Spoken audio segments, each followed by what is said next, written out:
पति ने पत्नी को सालों तक मारा। फिर पत्नी ने जो किया उसे देखकर सब रो पड़े। और कहानी सुनते हैं। उत्तर प्रदेश के सीतापुर जिले के चालारी घाट क्षेत्र के पास बसे शुक्लपुरा गांव में जयप्रकाश नाम का एक सीधा साधा लड़का रहता था।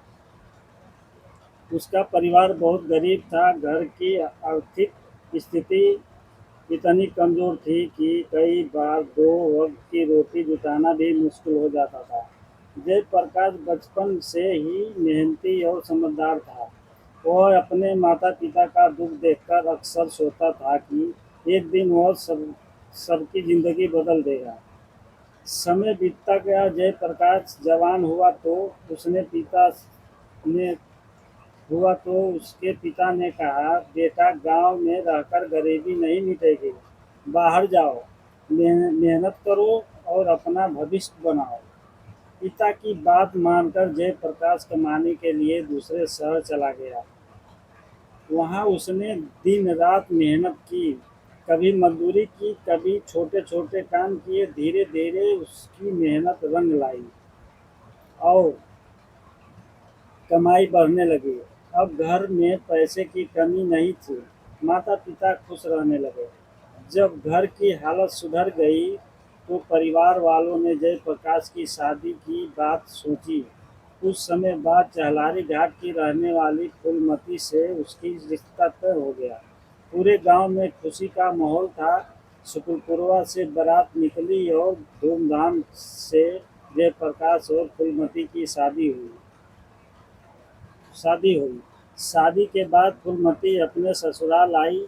वह बहुत संस्कारी और समझदार महिला थी। कुछ ही वर्षों में उन्हें घर, 3 बच्चों का खिलकरिया गुजरने लगी। परिवार खुश था, माता पिता खुश थे। गांव वाले भी इस परिवार को आदर्श परिवार मानते थे। लेकिन कहते हैं कि जिंदगी हमेशा एक जैसी नहीं रहती। एक दिन अचानक जयप्रकाश के स्वभाव में बदलाव आने लगा। पहले वह शांत रहता था, लेकिन अब छोटी छोटी बातों पर गुस्सा करने लगा। धीरे धीरे उसकी हालत और खराब होती गई। कभी वह बिना वजह चिल्लाने लगता, कभी घर का सामान फेंक देता, कई बार तो वह अपने बूढ़े पिता पर भी हाथ उठा देता। सबसे ज्यादा दुख फूलमती को होता था। जिस पति के साथ उसने जीवन बिताने के सपने देखे थे, वही अब उसे मारने पीटने लगा था। कई बार वह इतनी बुरी तरह पीटती कि उसे अपने मायके जाना पड़ता। मायके वाले उसे समझाते, बेटी, कब तक यह सब सहोगी? तुम्हारी उम्र अभी ज्यादा नहीं हुई है। हम तुम्हारी दूसरी शादी कर देंगे, वहाँ सुख से रहेगी। फूलमती चुपचाप उनकी बातें सुनती रही। एक रात वह अपने तीनों बच्चों को सोते हुए देख रही थी। उसकी आंखों से आंसू बह रहे थे। तभी उसने सोचा, अगर मैं दूसरी शादी कर लूं तो मेरे बच्चों का क्या होगा और मेरे पति को कौन संभालेगा? बीमारी में इंसान को छोड़ देना तो आसान है, लेकिन साथ निभाना मुश्किल होता है। यही सोचकर वह फिर ससुराल लौट आई। कुछ दिन जयप्रकाश ठीक रहता है, फिर अचानक उसका व्यवहार बदल जाता है। यह सिलसिला सालों तक चलता रहा। गांव के लोग तरह तरह की बातें करने लगे। कोई कहता उस पर बुरा साया है, कोई कहता उसकी मानसिकता हालत खराब हो गई है। 4-5 साल तक बीत गए। फूलमती ने बहुत दुख झेले। कभी भूखी रही, कभी मार खाई, कभी लोगों के ताने सुने, लेकिन उन्होंने हार नहीं मानी। एक दिन उसने ठान लिया कि अब वह अपने पति को ठीक कराकर ही दम लेगी। वह उससे अलग अलग डॉक्टरों के पास ले गई, इलाज कराया, दवाई दिलाई, समय पर खाना दिया, बच्चों को भी समझाया कि पिता का सम्मान करना।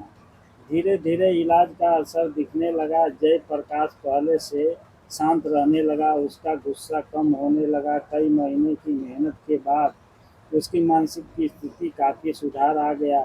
एक दिन जयप्रकाश ने फूलमती से कहा, मैंने तुम्हें बहुत दुख दिया है, मुझे माफ़ कर दो। अगर तुम मेरा साथ छोड़ देती तो शायद मैं आज जिंदा भी नहीं होता।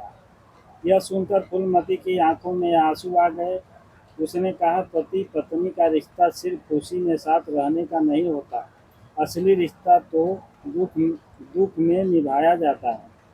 आज जयप्रकाश फिर से काम करने लगा है, घर की जिम्मेदारियां संभाल रहा है, बच्चों पढ़ाई कर रहे हैं, परिवार में फिर से खुशियां लौट आई है। गांव वाले जब इस परिवार को देखते हैं तो कहते हैं कि अगर फूलमती चाहती तो बहुत पहले सब छोड़कर चली जाती, लेकिन उसने धैर्य, प्रेम और त्याग का रास्ता चुना। इस कहानी से हमें यही सीख मिलती है कि सच्चा प्रेम सिर्फ अच्छे दिनों में साथ रहने का नाम नहीं है। सच्चा प्रेम वह है जो कठिन समय में भी हाथ न छोड़े, साथ न छोड़े। फूलमती ने अपने धैर्य और त्याग से टूटे हुए परिवार को फिर से जोड़ दिया और साबित कर दिया कि प्रेम और विश्वास से बड़ी कोई ताकत नहीं होती। मुश्किल समय में जो साथ निभाया वही अपना होता है। प्रेम, धैर्य और विश्वास कई बार सबसे बड़ी परेशानियों को भी हरा देते हैं।